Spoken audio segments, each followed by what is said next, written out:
할렐루야. 4월 1일 수요일 안디옥 교회 새벽 예배 드리신 모든 분들을 주님의 이름으로 환영하고 축복합니다. 찬송가 151장 만왕의 왕 내 주께서 함께 찬양하겠습니다.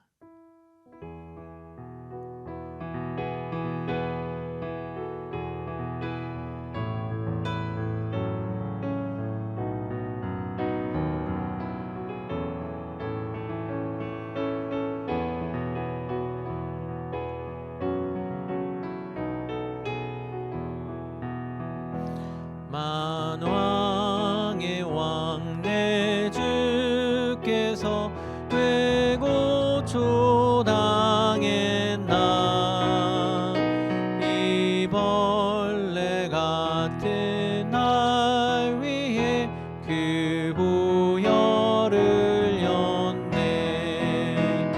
십자가 내가 처음 볼 때에 나의 맘에 큰 고통 사라져 오늘 믿고서 내 눈 밝았네.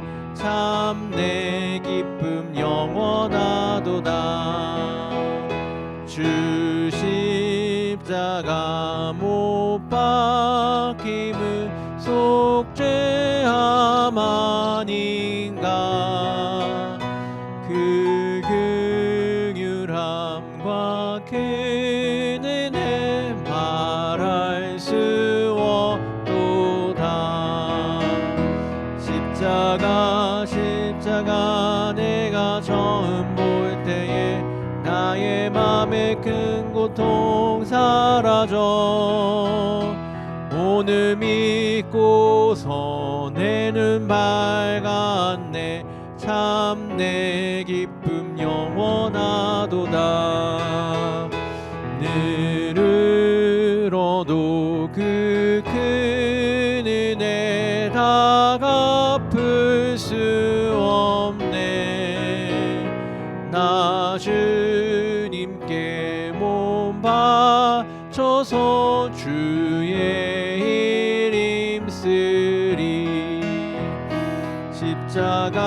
십자가 내가 처음 볼 때에 나의 맘에 큰 고통 사라져 오늘 믿고서 내 눈 밝았네. 참 내 기쁨 영원하도다. 아멘. 기도하겠습니다. 사랑과 은혜가 풍성하신 하나님 아버지, 이 아침에도 저희들에게 새날을 허락하여 주시고 또 주님 앞에 나와 함께 주님을 예배하고 또 주님께 기도드리며 주님을 찬양할 수 있는 시간 주심 감사드립니다. 하나님, 저희들 고난주간을 지나고 있습니다. 주님의 고난과 죽으심을 기억하며 그 은혜 감사하고 또 주님께 우리의 사랑을 고백하며 주님과 동행하는 이 시간 되기를 원합니다. 하나님, 저희들과 함께하여 주시고 또 우리의 마음이 날마다 주님께 더 가까이 나아가는 저희들 될 수 있도록 인도하여 주시옵소서. 이 고난주간 기간 동안 저희들에게 특별 저녁 기도회를 허락하여 주시고 주님 앞에 모여서 함께 예배드리게 하여 주심을 감사드립니다.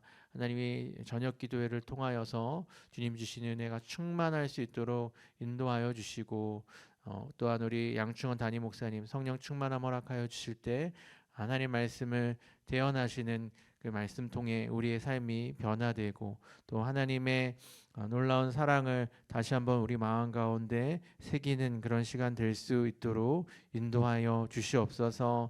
하나님, 우리가 또한 부활주의를 기다리고 있습니다. 하나님, 겸손한 마음으로 예수님의 부활을 준비할 때 하나님, 이번 주 돌아오는 부활주일에 있는 예배 가운데 주님 함께하여 주시고 특별히 세례식 가운데 함께하여 주셔서 하나님, 모든 성도들이 주님의 부활을 함께 기뻐하며 또 우리 교회 새 생명의 탄생을 또 새로운 성도가 함께하게 됨을 같이 기뻐하고 감사하는 시간이 될 수 있도록 인도하여 주시옵소서.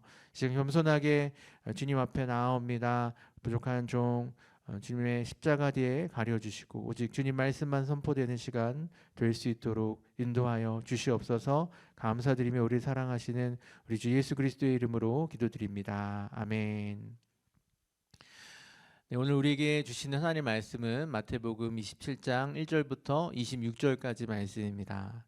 마태복음 27장 1절부터 26절까지 말씀을 봉독하겠습니다.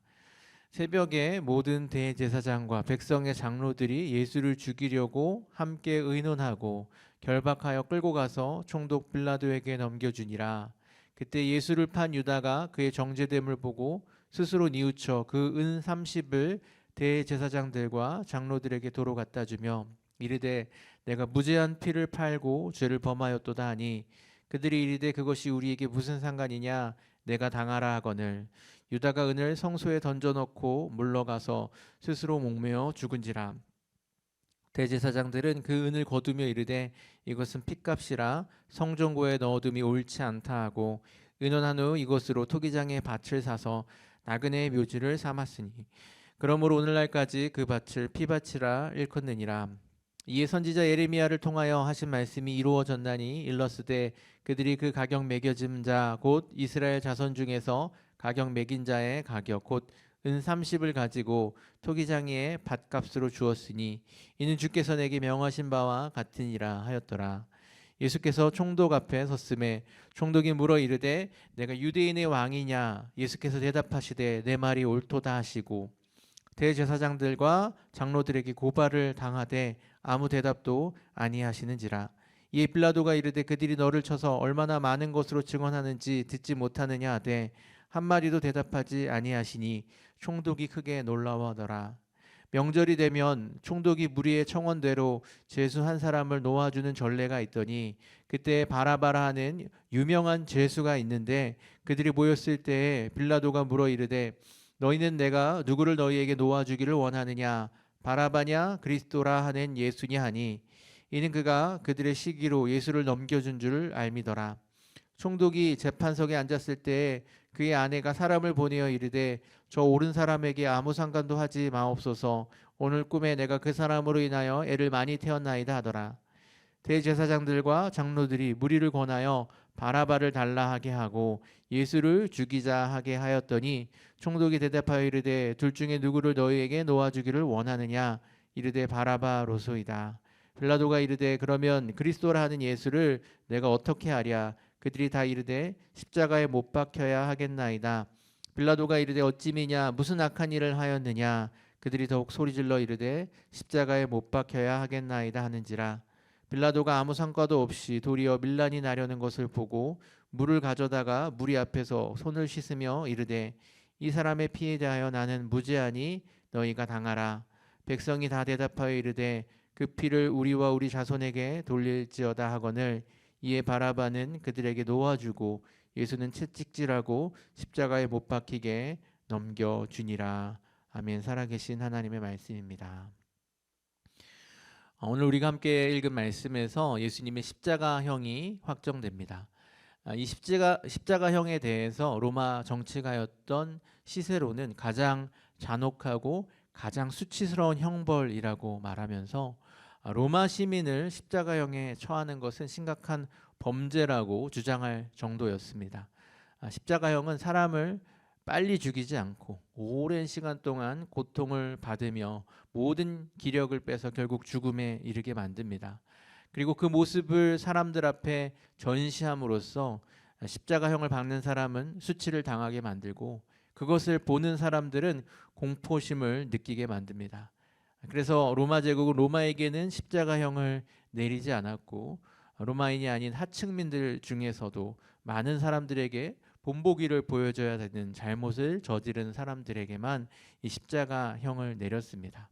예를 들면 주인을 살해한 노예나 로마 제국의 반역을 도모한 자들, 아주 강력한 범죄를 저지른 자들에게 이 십자가형을 내림으로써 공포를 통해서 사회 질서와 로마 제국의 통치권을 유지하려고 했던 것입니다.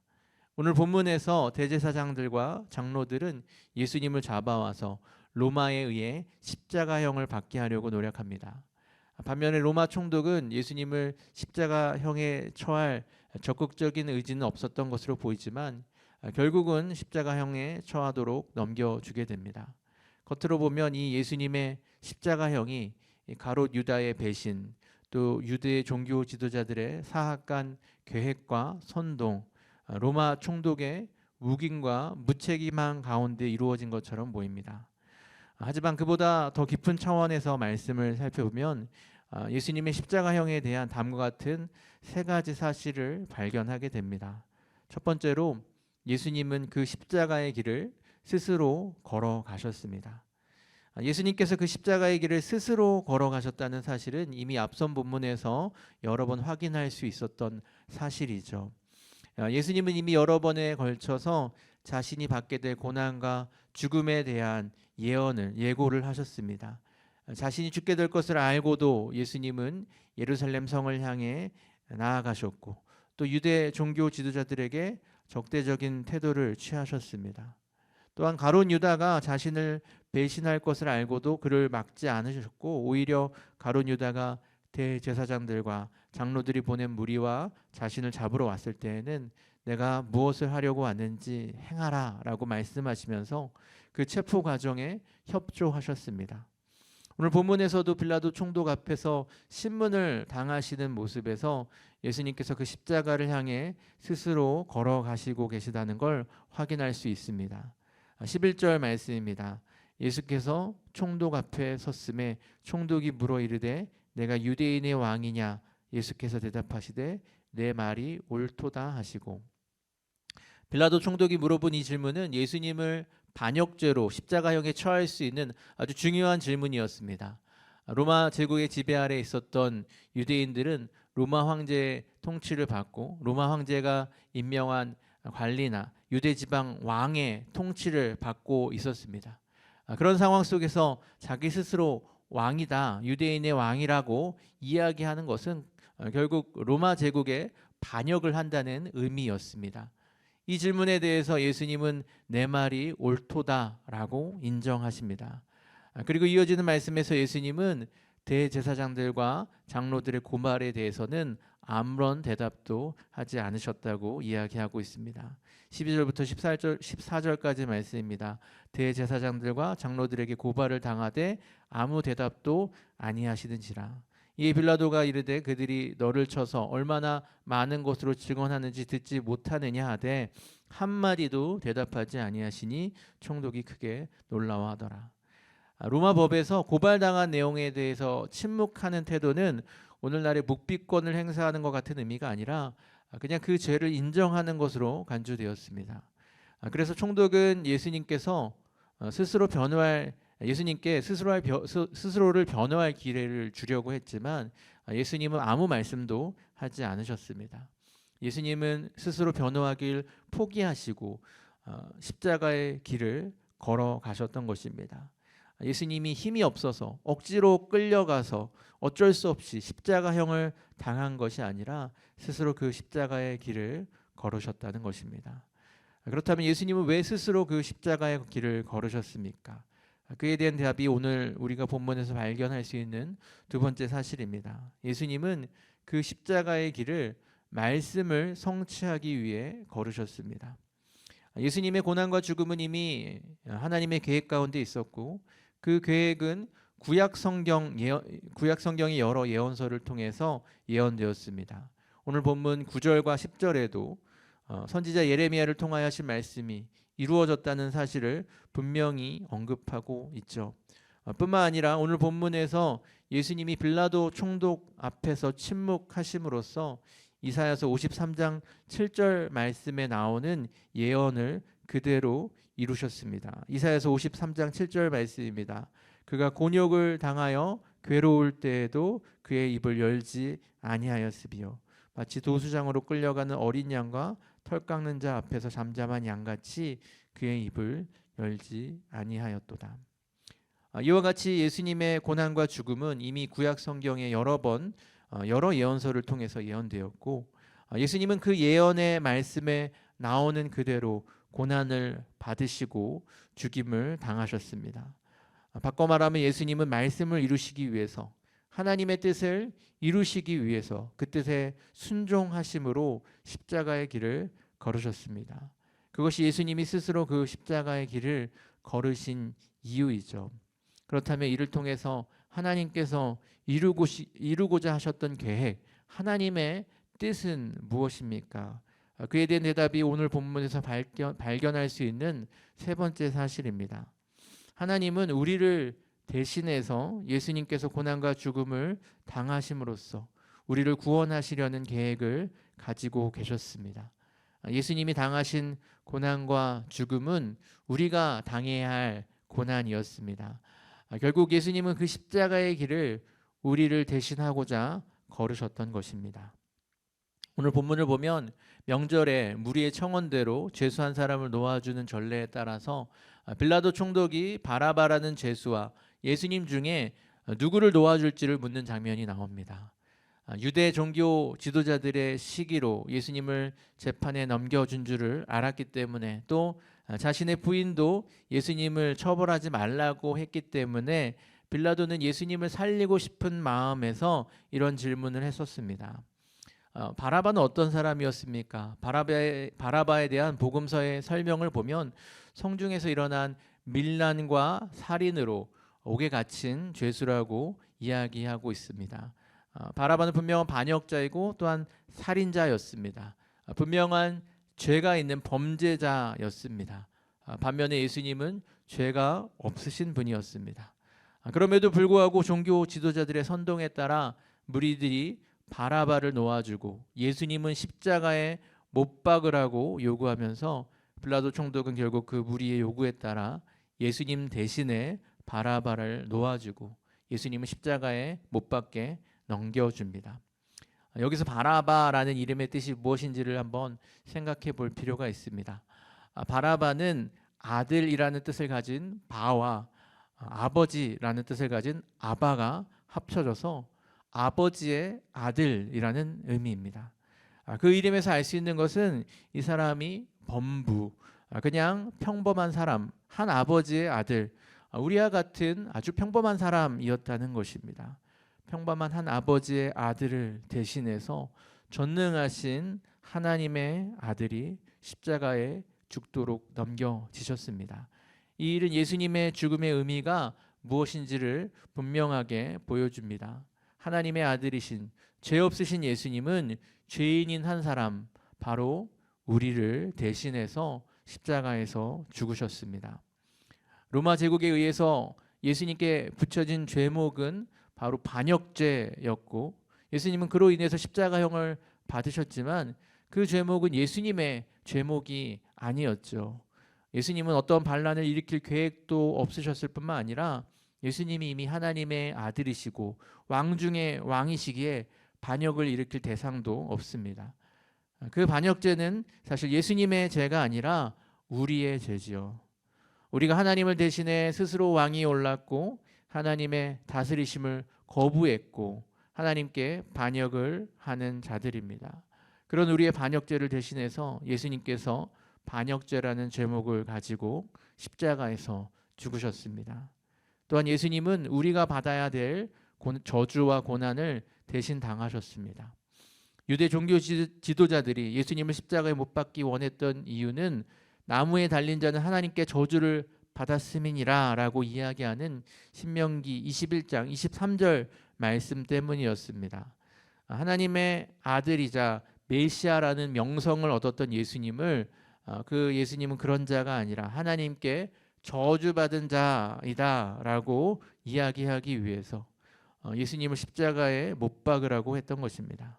정말로 예수님은 십자가에 나무에 달려 죽으심으로써 저주를 받으셨습니다. 하지만 우리가 알아야 할 것은 그 저주는 사실 우리가 받아야 될 저주를 예수님께서 대신 받으신 것이었다는 겁니다. 갈라디아서 3장 13절 말씀은 다음과 같이 이야기합니다. 그리스도께서 우리를 위하여 저주를 받은 바 되사 율법의 저주에서 우리를 속량하셨으니 기록된 바 나무에 달린 자마다 저주 아래에 있는 자라 하였습니다.